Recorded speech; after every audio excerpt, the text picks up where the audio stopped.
Selamat pagi, selamat siang, selamat sore, dan selamat malam Ibu dosen dan teman-teman semua. Welcome back to my channel Teremae. Pada video kali ini saya akan menjelaskan mengenai seminar masalah-masalah komunikasi jurnalistik.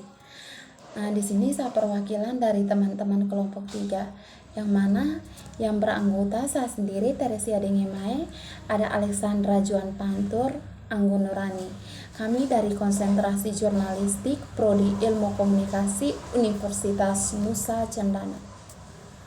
Pada video kali ini yang kami bahas yaitu tentang buku metode riset kuantitatif komunikasi yang mana ditulis oleh Munawar Samsudin Aan.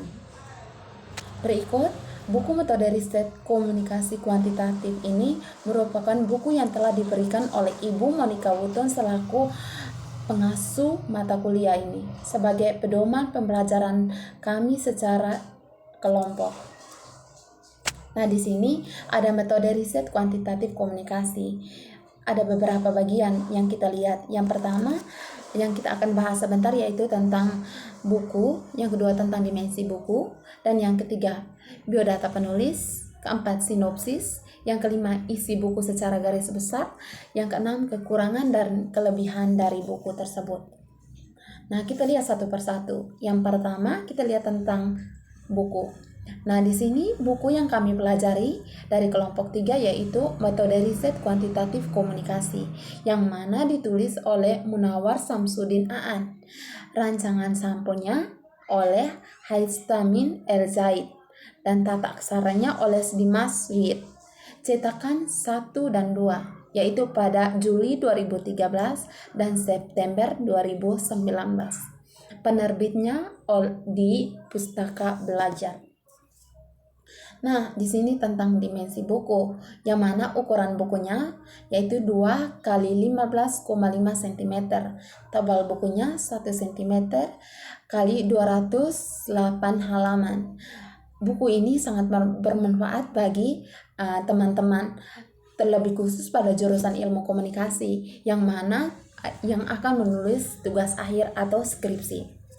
Nah, teman-teman, kita lihat lagi tentang biodata penulis dari buku yang kami pelajari. Yang pertama, kita tahu sendiri bahwa penulis buku tersebut yaitu Munawar Samsudin Aan yang telah dijelaskan saya sebelumnya. Yang kedua, merupakan penulis buku ilmiah.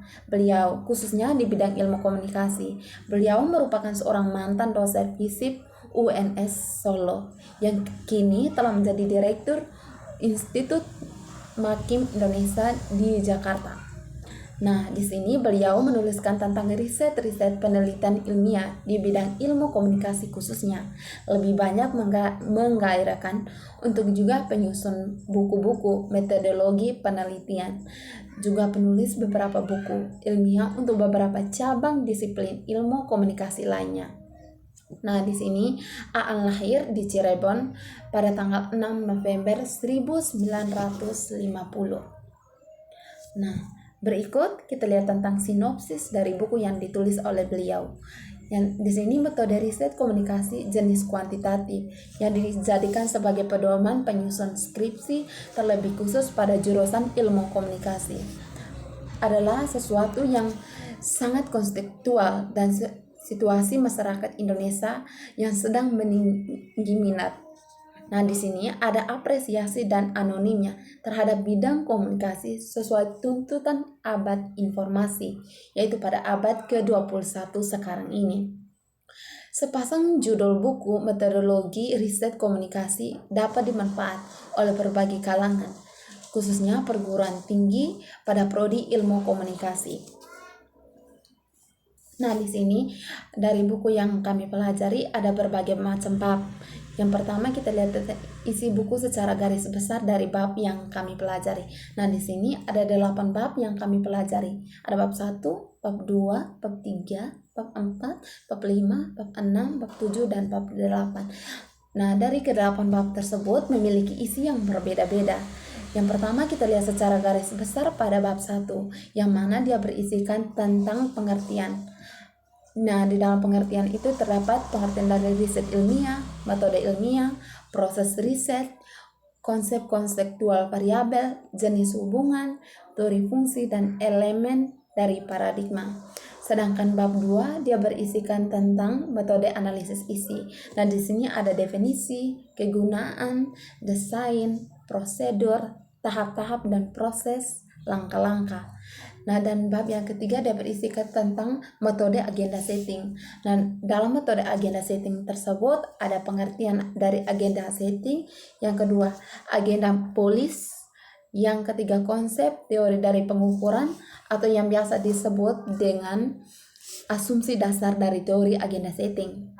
Nah, di sini ada juga agenda media dan publik. Ada model, kerangka waktu, serta langkah-langkah. Nah, pada bab yang keempat, di sini dia berisikan tentang metode usage and gratification, yang mana di dalam termuat pengertian dari usage and gratification, ada teori-teori konsep dari gratification, dan ada juga operasional, model, paradigma, serta langkah-langkah dari metode usage and gratification. Dan tidak lupa juga ada asumsi dasar dari teori usage and gratification tersebut. Nah, pada bab yang kelima, dia berisikan tentang metode riset ekologi media, yang mana di dalamnya terdapat dinamika, ada dialektika, mekrafita, teori Nietzsche, model, operasionalisasi, serta langkah-langkah. Nah, pada bab yang ke-6 pula, dia berisikan tentang metode eksperimen di bidang komunikasi terlebih khususnya. Nah, di sini di dalamnya ada termuat pengertian dari metode tersebut, ada eksperimen, ada desain, serta langkah-langkah. Tidak lupa pula dia memuat tentang asumsi dasar dari metode tersebut. Nah, pada bab yang ke-7 di sini berisikan metode analisis jaringan komunikasi dan teori konsep. Nah, di dalam teori tersebut ada teori konsep atau yang biasa disebut dengan asumsi dasar dari teori tersebut. Ada juga menganalisis proses dan menentukan berbagai bentuk. Nah, pada bab yang ke-8 dia berisikan tentang menyusun laporan riset ilmiah, menyusun desain, perumusan, tujuan dari metode penelitian tersebut.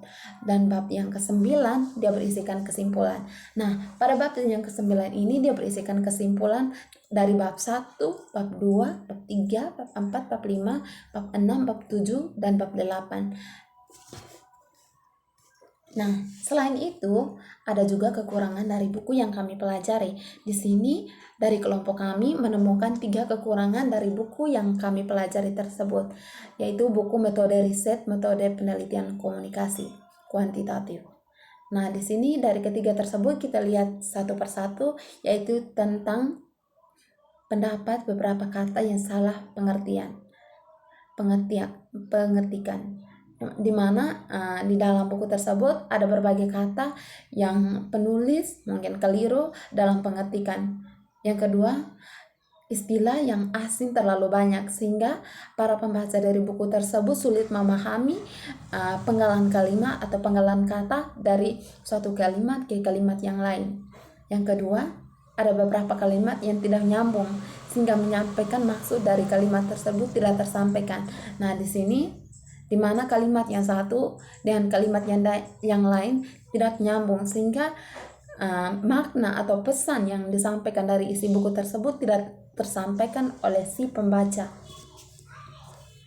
Nah, ada pula kelebihan dari buku tersebut loh.